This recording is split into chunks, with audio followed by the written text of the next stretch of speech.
Hello,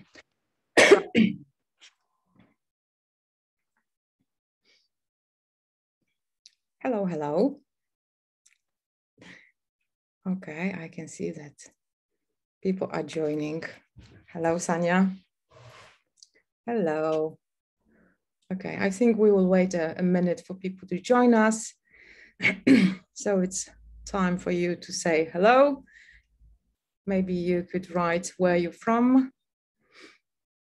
Okay. From Riga. Oh, okay. That's the place I've never been to. Okay, I can see some people from Poland as well. Lovely. Okay. Okay. Bydgoszcz, yes. Opole. Okay, so these places I do know. Okay, I think I can start. Hello, hello. Okay, so I'm very happy to spend the morning with you. I don't know if you are ready, but I am. I have my coffee here. My name is Magda Kania. And from those of you who don't know me, I'm from Poland. I live in the south of Poland in a city of Rybnik. It's very close to the border with the Czech Republic. Actually, I don't know, like 10 kilometers from my house, of course. I'm very happy to be here with you. And for you today, I've prepared a session about lessons that really work. I teach mostly teenagers, but also adults. And today I'm going to focus on the way I work with adults, and I will try to share with you some of my ideas, and I will show you one trick that I use when I work with adult students. Okay, so let me start with a story. Okay, so some time ago, actually, I think a month ago, I was on holiday, relaxing, reading books, scrolling through Instagram. And one day I noticed this wonderful, beautiful bag. It's a kind of, as you can see, a knitted bag, so made out of a special cotton cord. And I actually loved it. I thought, oh my goodness, I want to have a bag like that. But I thought, should I buy it? But maybe I could do it myself. Yes, you see, when I was a teenager, I used to do things like that. But I was afraid that I might not remember how to do this. So, well, I decided to give it a try. And the next day I went shopping and I bought this special cord and this kind of a crochet hook. I don't know if you use it. I watched a lot of tutorials. I read a lot of blogs about, handmade bags, and I started, trying. The problem was I wanted to create a bag, but my hands, my hands didn't want to cooperate, as if they kind of forgot how to do it. So it was problematic for me at first, and you see, I made some progress with time. So as you can see, this is something which looks more like a bag, but actually is not a bag, yes, because I still had problems. Yes, there was a gap between what I saw on the tutorials and what I actually could do with my with my hands. Like I lacked the skills, actually. So I had to practice a lot.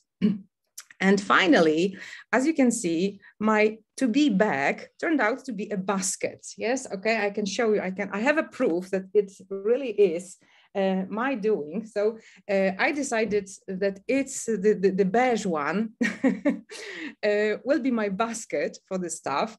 And right now, when I feel more comfortable with that, with knitting, I decided to move towards creating a bag, and my bag will be black, as you can see. It's much better. The knots, the stitches are kind of more perfect, and I'm comfortable. I feel great. I think it's going to be wonderful, and I promise you that when I'm ready, I will share it during one of my sessions in the future, hopefully. Okay, so as you see, what happened here, I experienced different stages of learning something new. So it started with my curiosity. Yes, I was curious. I noticed something that I liked. And my first thought was, I want to be able to do it. Well, I'm not a very talented person, but thank you. I hope I will be one day. So it started with curiosity. I wanted, yes, I liked it. And I thought, yes, I want to learn how to do it. Of course, my mom helped me a bit with that and the tutorials on YouTube.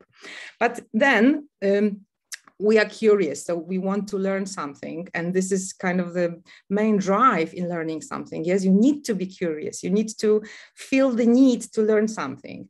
And the next stage is, of course, the kind of the conflict. Yes, because it's a conflict between what you actually know and what you actually can do, between this and what you want to learn. So you need a lot of information. And you need a lot of data to absorb to be able to do it. And then complications arise when you actually have to try and do it yourself. It turns out that whatever you've learned theoretically is not the same when you try to practice, when you try to use it.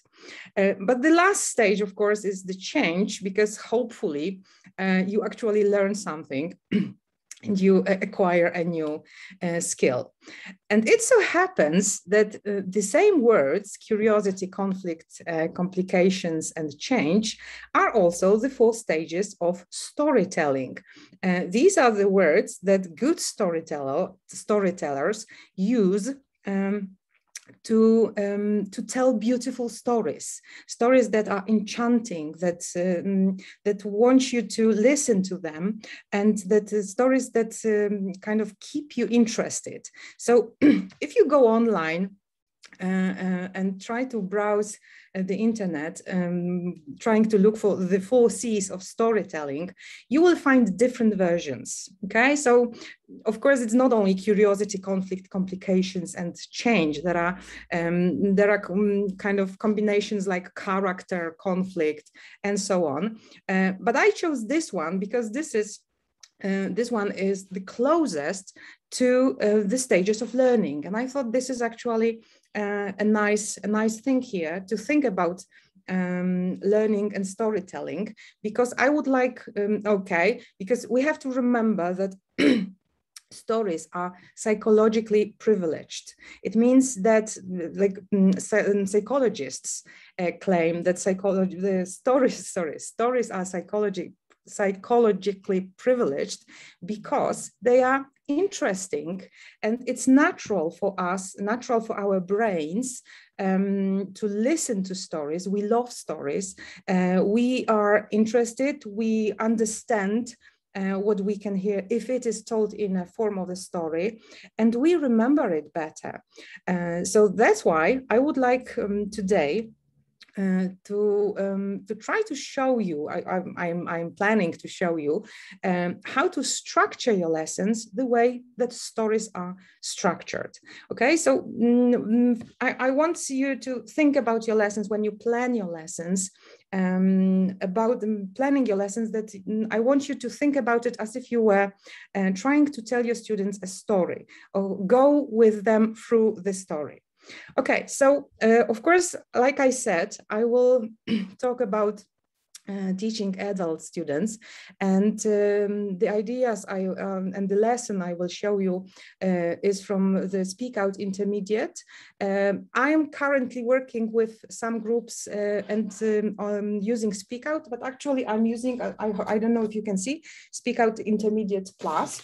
I love this series of course books because they have a lot of resources. They are nicely built. They give us as teachers and students everything, absolutely everything we need to study. Okay, so like every story, we need to start with attention grabber. We need to grab our students' attention. So when I planned this lesson, I just picked the photo from the lesson, and I just took a screenshot of this. And as you can see in the photo, this is the photo from the actual lesson in the course book. We have a very handsome guy here. We have a beautiful red car, sports car, and we have some money. So what is the first thought when you see this guy? Who is he? If you could write in the chat box, who is he? Yes, it is one of the best textbooks. I agree, absolutely. But who is this guy? A rich man. He is a millionaire, of course. Okay. So I start the lesson with presenting the photo, and I tell my students, guys, meet Mike, the millionaire. Okay. So whenever I create a lesson like a story, I choose a persona. Yes, I choose a character because every story needs a character. So here it's a man, and I gave him the name Mike. Yes, because I like this name basically. Okay. So meet Mike, the millionaire. Okay. So of course we can talk about. Yeah, actually, it's an actor. I don't remember his name. There's a very short one. Does anybody remember? Alec, never mind. Adrian Brody, yeah, thank you. Exactly. Okay, so, but for us, it's Mike the millionaire.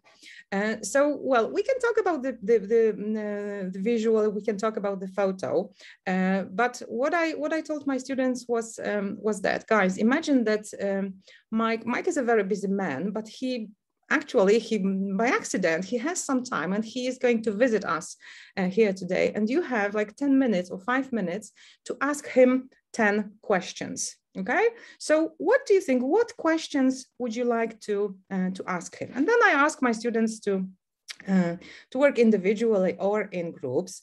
And what was funny at this stage, and actually made the whole lesson even more interesting, the first question my students came up with was, are you, what do you think? Any ideas? Are you?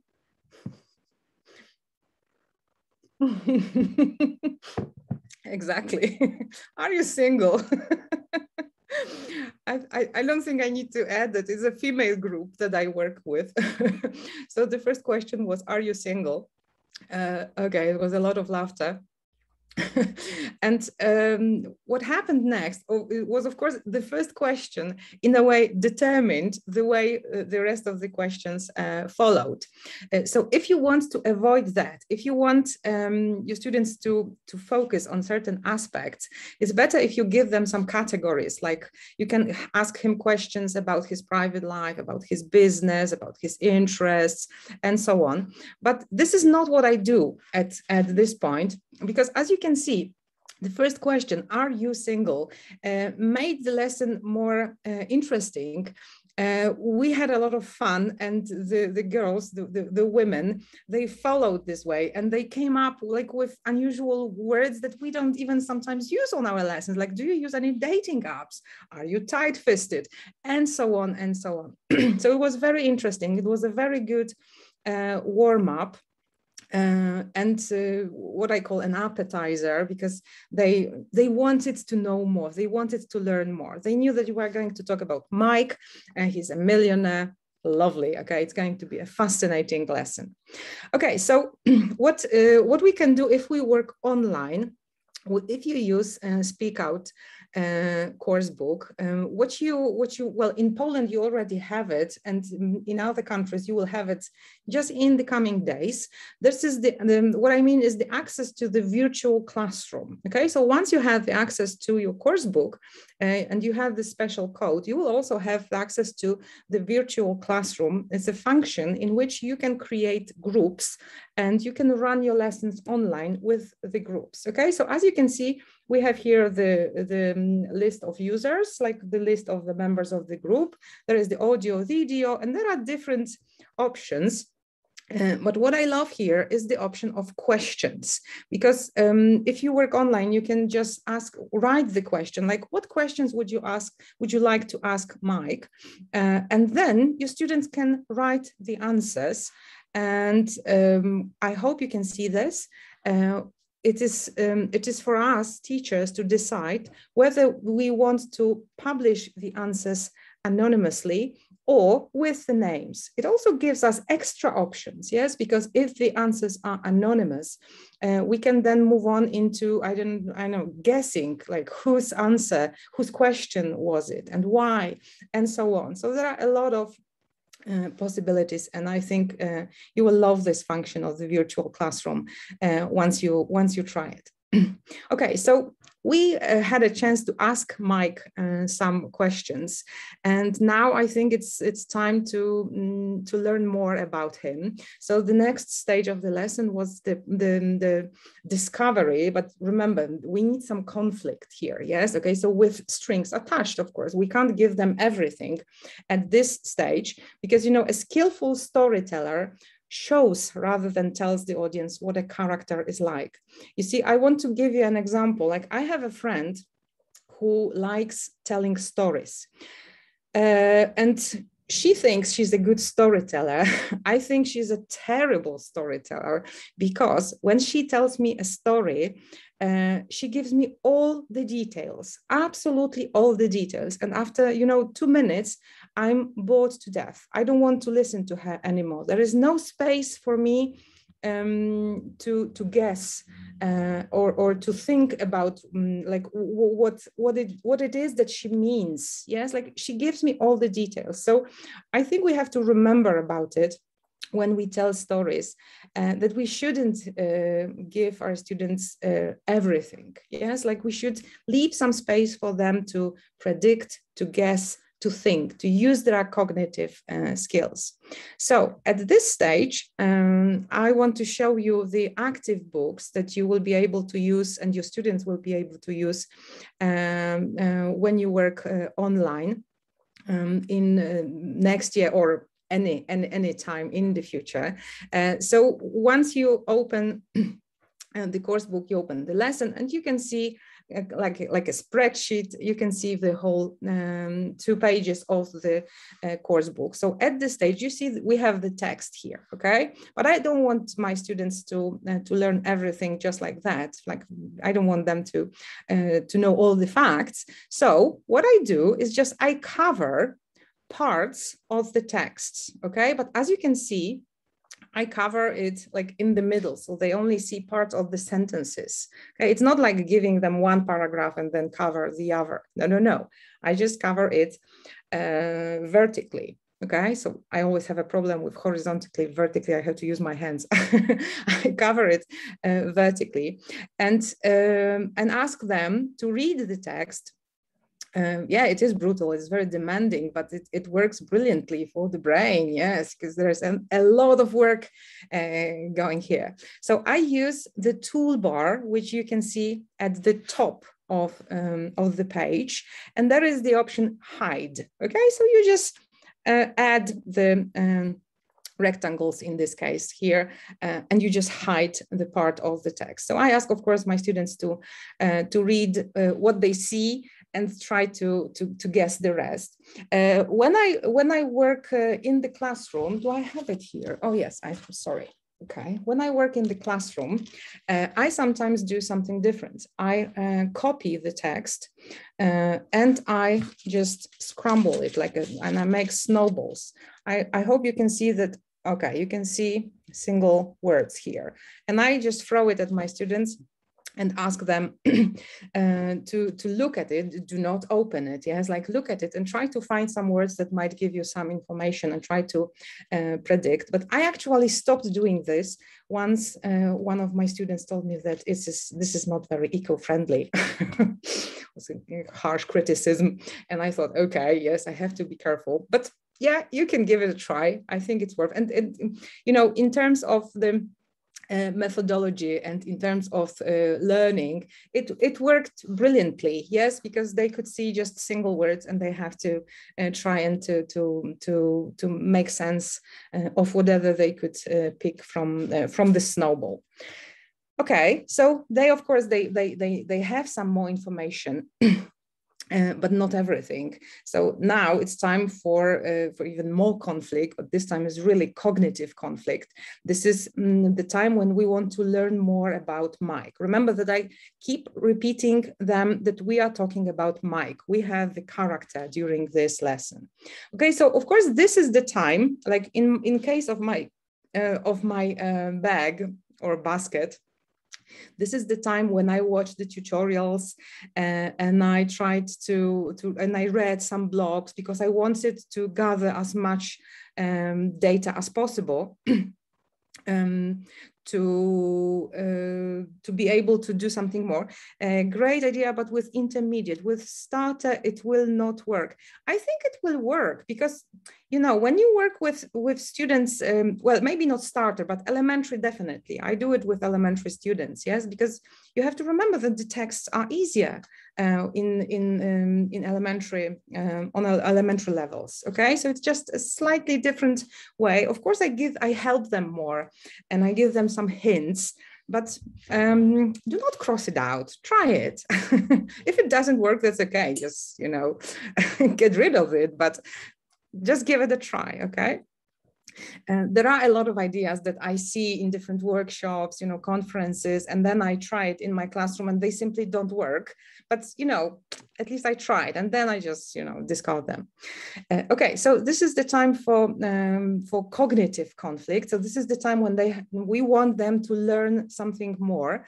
Of course, what I mean here is the vocabulary, yes, because, well, it's still a lesson, so we want our students to learn something. So this is the time when we have to work on some vocab. And as you can see, in these active books, or interactive ebooks, we also can describe that way. Once you move your cursor over the book, the activities will become kind of active. Yes, so once you click it, you can see the activity like separated. Yes, like in presentation tool. I'm sure you know presentation tool on Pearson English Portal. Okay, so it's quite similar here. So as you can see, the text is bigger. Your students can see everything, and we can work on it here. So this is the vocabulary. We have to talk about personal qualities. So now it's time for us to talk about Mike and probably what kind of qualities he has.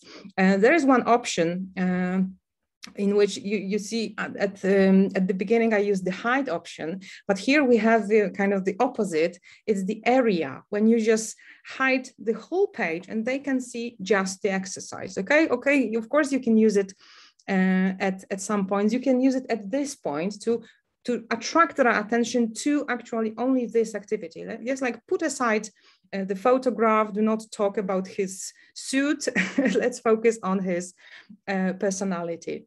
So here we have to go through the vocabulary, through the activities, which are really nicely done in Speak Out course books, because they are absolutely perfect for adult students. They are the level of difficulty is like matched with the level of your students, and you know, the mental development is also taken into consideration at this stage.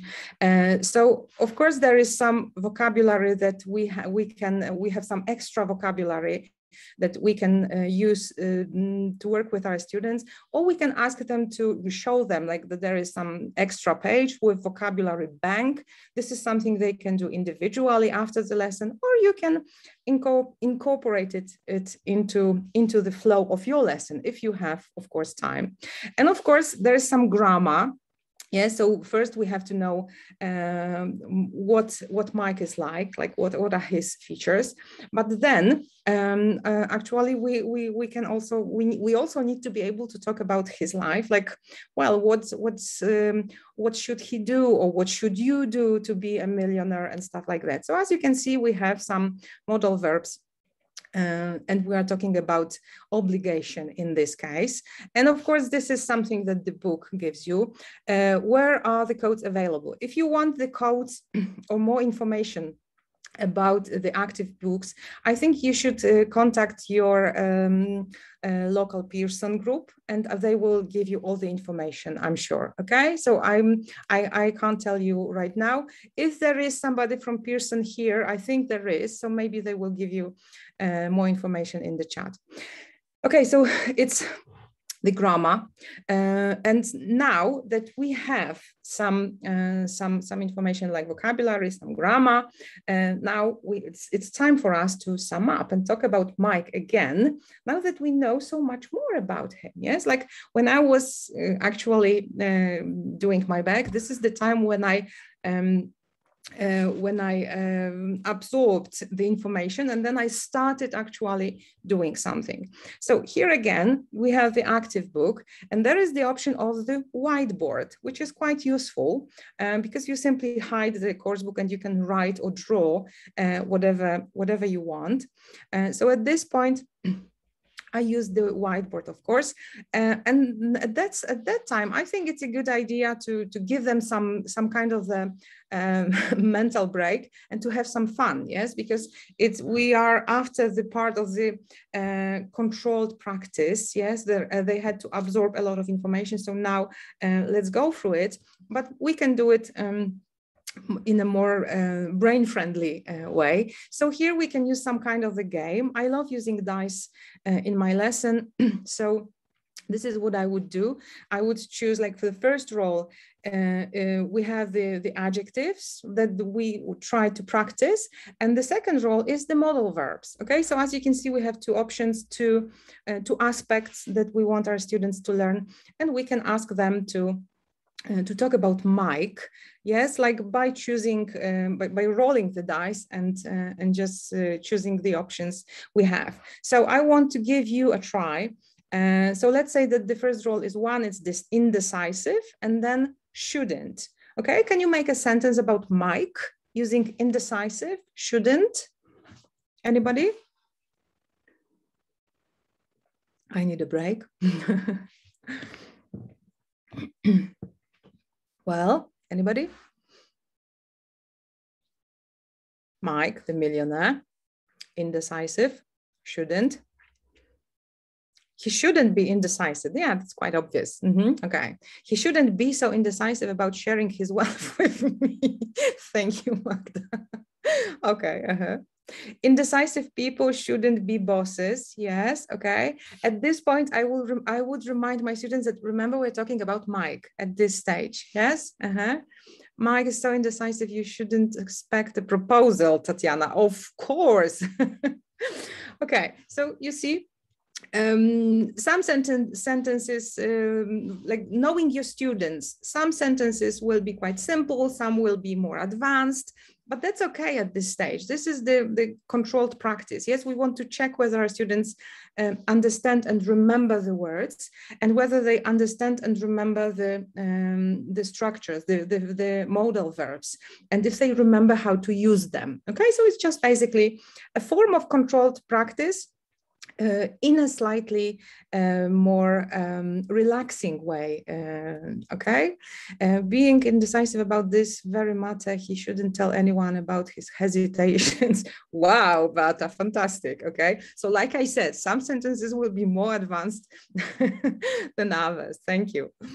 Okay, what is great about this whiteboard is the option download. Okay, so download the board. So whatever you write and on this whiteboard, and you find it worth sharing with your students after the lesson, or I don't know, somehow storing in your base, you can download the board with everything you've written on it. Okay, so this is the option you can definitely use. Okay, so the next part of the story is, of course, and the part of learning is complications. So now it's time to move on to the moment when I actually started doing and tried to knit and do my bag, and it turned out that it's not so easy. So I call this part like Mike versus you. Okay, so now that we know so much about Mike, let's talk about you. Okay, and this is the time of the lesson, the moment of the lesson that when I would ask a question: have you got what it takes to be a millionaire?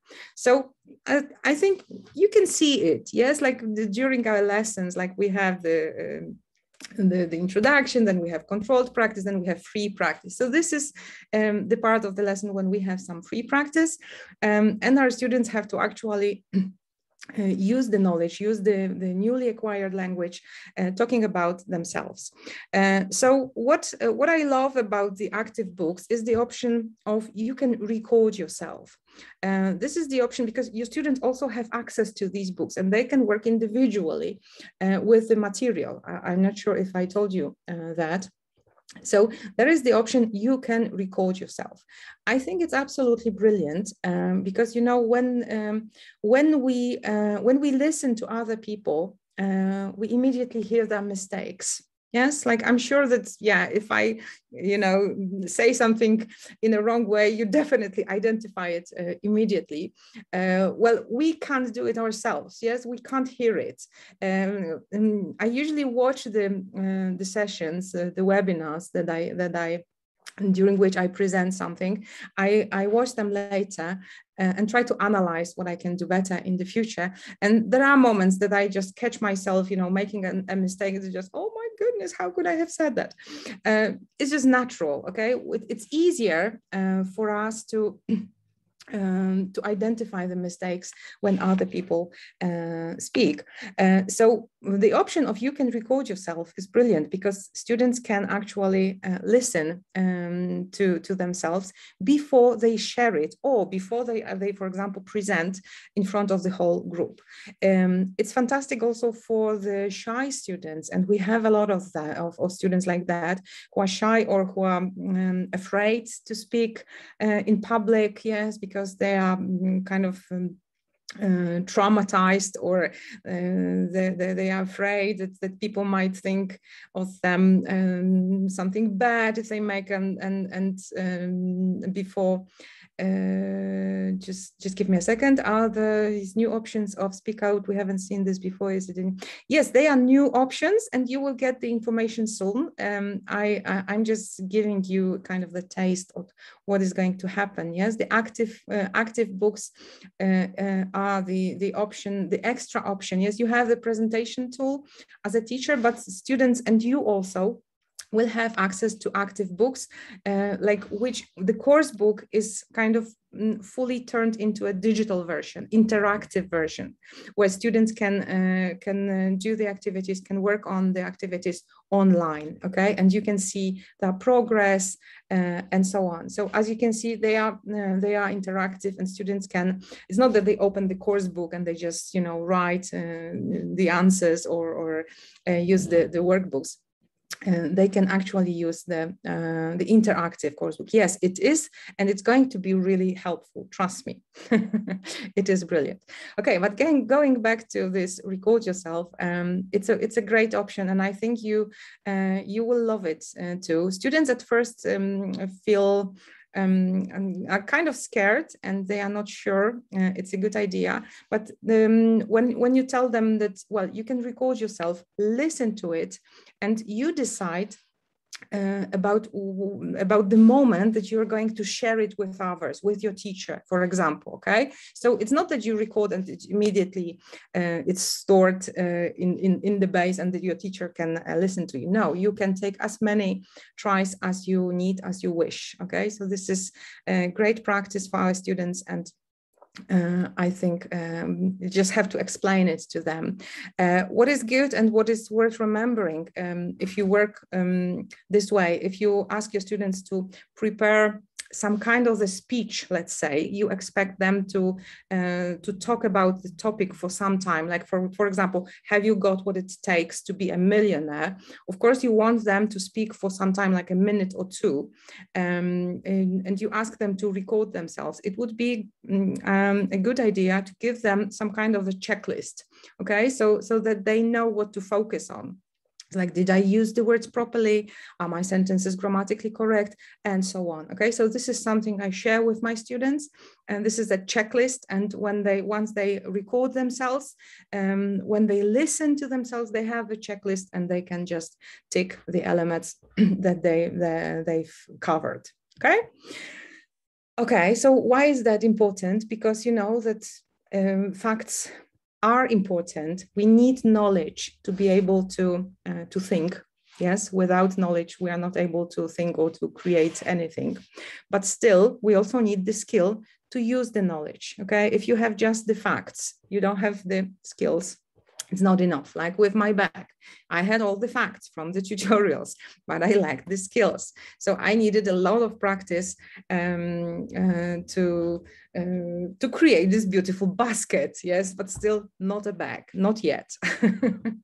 Okay, so if you want to do it in a different way, if you want to challenge your students, or you can do it later, yes, once your students tell you whether they have what it takes to be a millionaire, I like to challenge my students, and at this point, I would ask them to think about the idea, the problem in a different way. Like, for example, persuade the other students that, for example, you must be shy to be a millionaire. So I create a set of sentences using the modal verbs and using the vocabulary from the lesson, but I create sentences which are maybe in a way controversial, or not the typical sentences that everybody would agree with. Yes, like they must be shy to be a millionaire.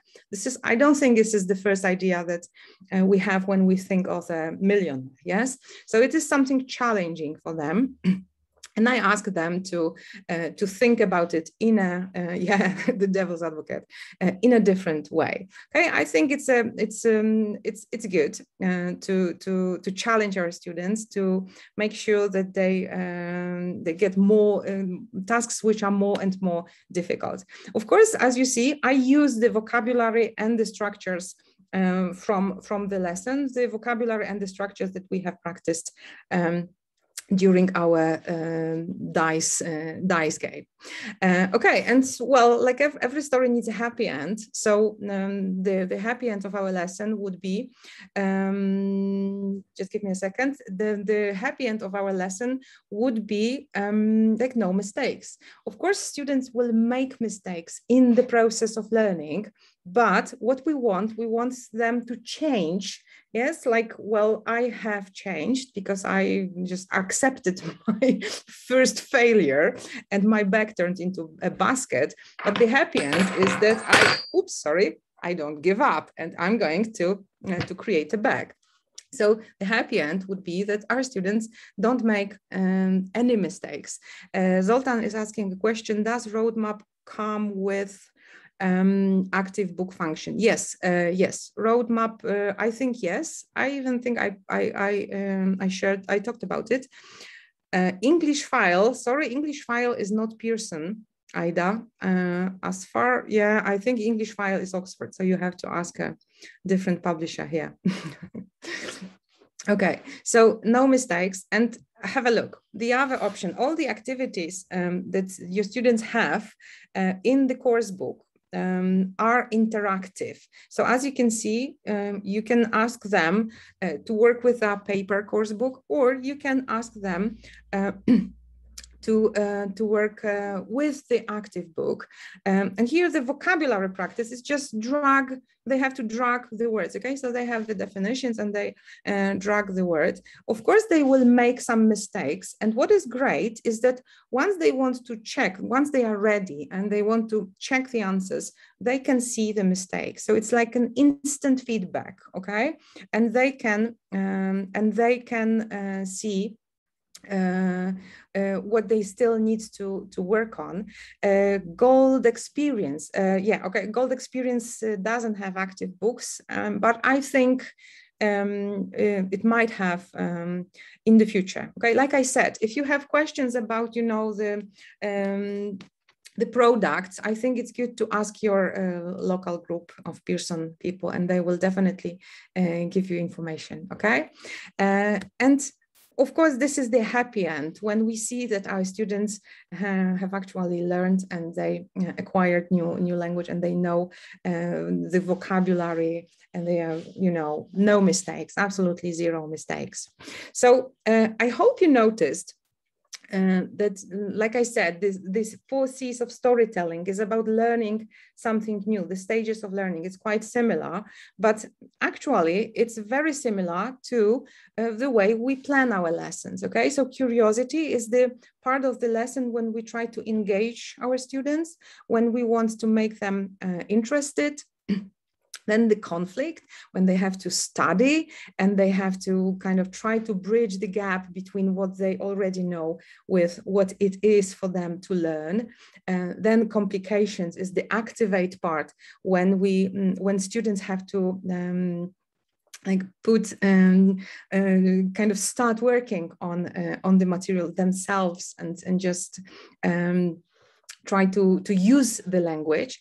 And change is the practice part, which I hope some of you probably recognize as the ESOP framework that Pearson introduced in I think it started last year, but definitely I remember that in January, February, there was a series of the webinars, which I had the pleasure to run with Michael Brandt and Billy Jago. You can find them on YouTube, on Pearson English channel. And we presented this online teaching methodology, ESOP. The idea here is to break, when you plan your lesson, and then when you conduct your lesson, is to break the lesson into 4 parts. Okay, like think about it like think about it as if it was a process, and here think about the lesson as if it was a story. Okay, so you have to engage your students, then you give them some information, so there is a conflict. Activate, you want them to use it, so a lot of complications, and then change, they practice, they make no mistakes. Okay, so what are the benefits of using this framework? Is definitely like in a story and in a lesson, is that when you plan the engage stage of the lesson properly, you make sure that your students are absolutely engaged from the very first minute of the lesson. Yes, it is a story. We want to know what's going to happen. If you binge watch on Netflix, you definitely know how important it is to engage people, to make sure that they want to stay till the end, because they want to learn more. They want to see how the mystery unravels, and they want to be with it. Okay, during the lesson, we make sure that our students take part actively in this lesson. So that's why when they started with the question, are you single? I did not interfere, okay? I let them go with the flow, because I saw that it will be a very interesting start, and they were really, really engaged. Okay, now, I can't click it. Okay, the next, conflict. The next stage of the lesson, when you plan on the lesson, is the study stage. So this is the stage in which students have to familiarize themselves with new information, with vocabulary, with grammar structure. So it's a very controlled practice, but like in a story, we have to remember that at this part of the lesson, we have to stimulate them constantly. Yes, we have to give them ideas, give them words, give them structures, and make it more and more difficult as it goes. Okay. You would like to be my student? No problem. I think I will organize some online lessons probably for my fans. So the study is the conflict, yes, because they have a lot to learn. But still, they don't have all the skills. Okay, so they are stimulated. They should be stimulated all the time. at this stage. Then we have the activate stage of the lesson. So this is the free practice. This is the moment of the lesson when students have to use their newly acquired skills more freely, okay? So it's the moment when we kind of personalize the activities and they have to think about themselves. Like here it was the question, do you have what it takes to be a millionaire? Okay, so at this point we stopped talking about Mike, and my students had to think about themselves. Okay, so once again, the benefit of the stage for teachers and students of the stage of the lesson, that it guarantees high level of student engagement. Yes, like with my bag, I had problems. I had to do something. I had to actually knit the bag, but at this point, I saw that, well, I still don't have the skills to do the handles of the bag. That's why I decided to turn it into a basket, but I like it. And the last part of the lesson when we plan it is the practice part. When we work, whether we work online or face-to-face, what is brilliant with the Speak Out with the Speak Out course book is that we can give our students a lot of online practice, interactive practice, okay? So they have the opportunities and they have the possibilities to work in a different way. And the benefits for us is that this part of the planned lesson, it fosters self-learning skills. Our students need to feel responsible for what they do. Like with the bag, I felt responsible that I have to practice. Okay, nobody will do it for me. Yes, if I want to create a beautiful bag, I have to put some effort into it. So I have to plan when and how long I will be working on it. Yes, and whether I give up or not, hopefully not. Okay, so like I said, when you plan your next lesson, try to think about it as if you were telling your students a story. Of course, we can't do it every time because our students would get bored with it. But I think from time to time, and especially if we have a lesson with the text or a reading lesson, it's a good idea to add some kind of a persona to it and turn it into a story. Okay. So before you plan your next lesson, have a look at the course book and think, what's your story? I'm sure you will have a lot of ideas, and your stories and your lessons will be very, very attractive. And as you can see, very learning rich, which is the most important aspect here. Okay, so the end. I hope I managed to to change your mind about the way we look at planning the lessons. If you want to find me on Instagram, you will find me as Magda Kania _ELT. So you can get in touch with me if you have any questions. I'm more than happy to talk to you. Thank you for being so active, and thank you for your fantastic comments. Productive. Thank you. I'm very happy to hear to read it. Oh, I miss live sessions and seeing your faces. But thank you very much. It was really a pleasure, and you were absolutely brilliant. Thank you.